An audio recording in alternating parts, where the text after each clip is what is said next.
बहुत सारे लोग हैं बाहर जिनके पास ना अपने सर पे छत है ना उनके पास खाना है। तो फिर हमने यही रियलाइज़ करा कि क्यों ना हम झुग्गियों में जाएं एंड हम उन लोगों को सुने और उनकी प्रॉब्लम्स सुन के हम उन्हें मदद करें and why not share the privilege with them that we have.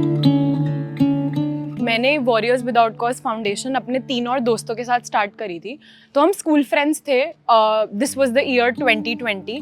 तो तब कोविड पैंडमिक चल रहा था एंड हम लोग बस एक फ़ोन कॉल पे थे कि हम जो डिफरेंट ऑर्गेनाइजेशन में ऑलरेडी काम कर रहे हैं and we were fund raising for PP kits वगैरह। तो हमें रियलाइज़ हुआ कि क्यों ना खुद का कुछ करें। तब हमने लिया फैसला कि हम बच्चों को देंगे अच्छी शिक्षा, महिला को रोजगार और हेल्थ केयर।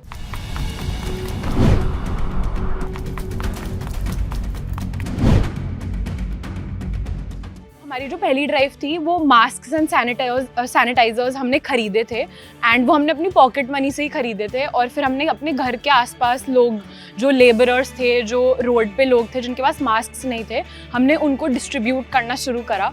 एंड फिर जो सेकेंड ड्राइव हमारी हुई, it was the cause that we related to so much which was menstrual hygiene and equity.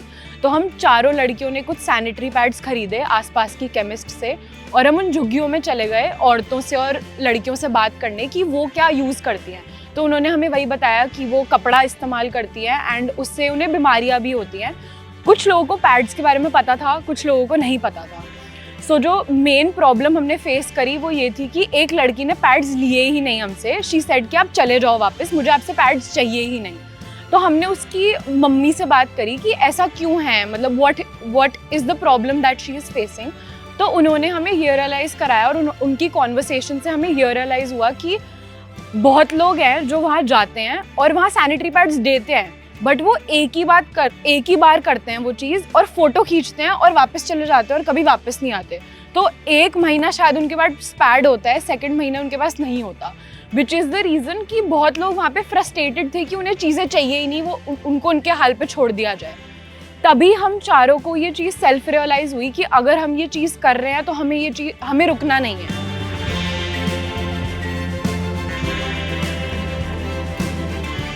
जब हमने शुरू किया था तो सिर्फ हम 4 लोग थे। हम 16 साल की बच्चियाँ थी, हमें कुछ नहीं पता था कि क्या करना है। हमें बस ये पता था कि हमें बाहर जाके लोगों की हेल्प करनी है। तो हम 4 लोगों से शुरू हुए और अब हम 2000 से ज़्यादा वॉलंटियर्स 3 साल के स्पैन में काम कर चुके हैं। अभी एट प्रेजेंट 300 लोग हमारे साथ काम कर रहे हैं पूरे इंडिया से। हमारे पास लोग हैं चंडीगढ़ से, हमारे पास लोग हैं Dehradun, Kashmir, Jammu, Bihar, we have Delhi NCR, Maharashtra. हमारे पास पूरे इंडिया से स्टूडेंट्स हैं जो हमारे साथ काम करते हैं। 18 से 25 की उम्र में जो सारे स्टूडेंट्स हैं वो हमारे साथ जुड़े हुए हैं और हम हर हफ्ते ड्राइव्स पे जाते हैं और हम हर हफ्ते ही काम करते हैं।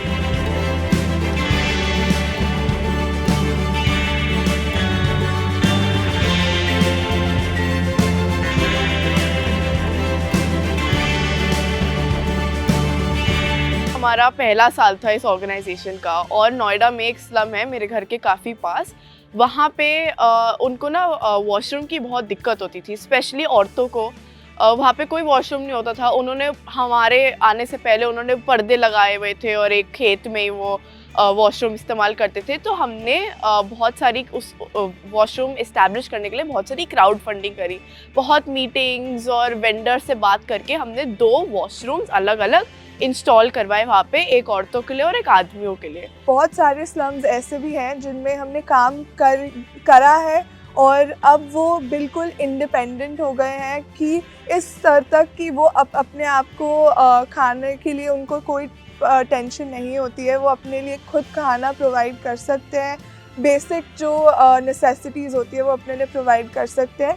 तो हमारा फोकस भी यही होता है कि जब हम एक स्लम में काम करना शुरू करें तो हम पहले उनका सर्वे करें, क्योंकि कई बार ऐसा होता है कि हमें घरों में बैठ के ऐसा लगता है कि हमें पता है कि उनको क्या चाहिए, उनको क्या नीड है, पर जब हम एक्चुअली ग्राउंड वर्क करते हैं तो हमें ये रियलाइज़ होता है कि बहुत अलग है सिचुएशन और जो हमें उनकी मदद करनी चाहिए वो बहुत अलग है जो हमें लगता है कि हम कर सकते हैं।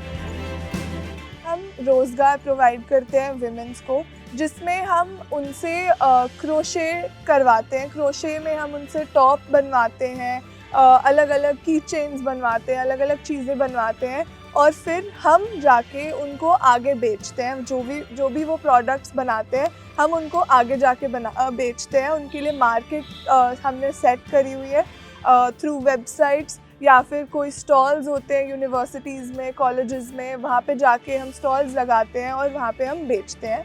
और जो भी उससे प्रॉफिट आता है वो सब कुछ उन्हीं औरतों को वापस जाता है, ऑर्गेनाइजेशन के पास कुछ नहीं आता। जब शुरुआत हुई थी हमारी तो अब तो फिर भी हम कॉलेज के स्टूडेंट्स हो गए हैं। उस टाइम हम स्कूल के 16 साल के बच्चे थे, तो लोगों को लगता था कि हाँ, इन्होंने बस कोविड को देख के कुछ साइड में घर से ही चालू कर लिया है, इनके पास फंडिंग नहीं है, ये प्रॉपर ऑर्गेनाइजेशन नहीं है। वो एक फैक्टर तो हमेशा रहा ही है कि ये बच्चे हैं, ये कितना ही कर लेंगे, या अभी बस कुछ साल में इनका बंद ही हो जाएगा, ये बड़े होके जब काम करने लगेंगे तो फिर ये लोग अपने असली काम में बिजी हो जाएंगे, ये तो इनका बस साइड में इन्होंने कुछ चालू कर लिया है। हमें बहुत ही मिक्स्ड रिएक्शन मिला था। एक तरफ के दोस्त थे जो बहुत खुश थे, बहुत सपोर्टिव थे, they used to give us a pat on the back और हमें बहुत सपोर्ट करा और बहुत लोगों ने ज्वाइन भी करा। हमारी जो शुरुआत हुई है वो दोस्तों से ही हुई है। दोस्तों ने, बिकॉज शुरू में किसी को पता नहीं था ये कौन है, 4 लड़कियां हैं, क्या कर लेंगी, तो दोस्तों ने जब हाथ बटाया और दोस्तों ने जब ज्वाइन करा तो दूसरे लोगों को दिखने लगा कि हाँ, लाइक लोग ज्वाइन कर रहे हैं, ये ऑर्गेनाइजेशन बढ़ रहा है, इसमें कुछ तो बात होगी इस ऑर्गेनाइजेशन में। हम 3 साल से स्लम्स में जा रहे हैं तो अभी हमें थोड़ा एक रूटीन हो गया है। हम लोगों को वहाँ पे जानते हैं, हम लोगों को नाम से जानते हैं काफ़ी स्लम्स में। एक हमारा रिलेशनशिप, एक बॉन्ड बन गया उन लोगों के साथ। तो अब हमें लगता है कि चलो हम सेफ़ है, क्योंकि हम सालों से वहाँ पे काम कर रहे हैं। पर मुझे लगता है कि फैमिली के पर्सपेक्टिव से ये हमेशा से ही होता है और हमेशा से होता रहेगा कि अनसेफ है, थोड़ा आराम से जाना, दिन के टाइम जाना, 4 बजे के बाद अंधेरा होने लग जाता है, 4 बजे के बाद मत जाना, घर आ जाना तब तक।